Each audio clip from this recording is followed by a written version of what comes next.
Hi. Hello. Ito. Papunta kami ng kay Idol Romeo Katakutan na dumaan kami dito sa bypass ng Sulipan.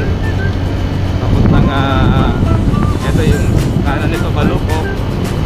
Direksyon nito kaliwa sa Pinak, Kasinala. Yan. Ito po yung bypass ng Sulipan papuntang Tabuyok at Kasinala. Ayan, may nakasalubong po kami nagbabike. Napakaganda po ng tanawin dito. Ito, papunta kami ng tulay dahil sarado yung isang tulay.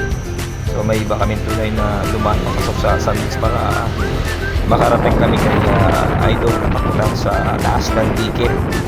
So medyo naliligaw kami, nagtanong kami dahil hindi ko kabisado yung daan dito.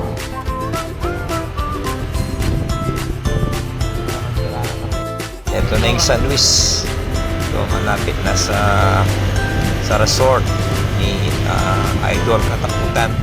So malapit na ng sa taas pa ng tiki ito, pero mga ilang metro na lang ay makakarating na kami kay Idol.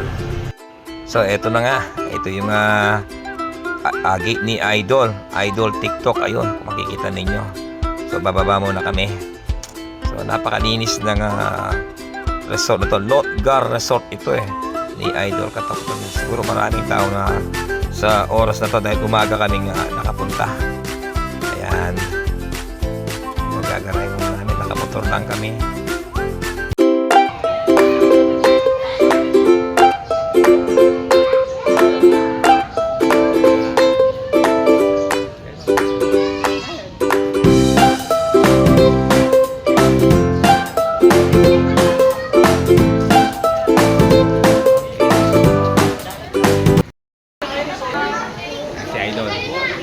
Idol po.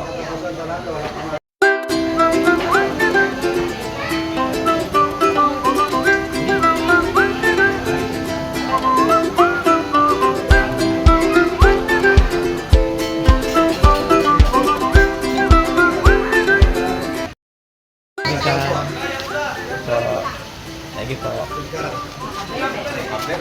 At eto, nakikain na kami ng walang kamatayang tilapia, tilongis, tsaka lomi.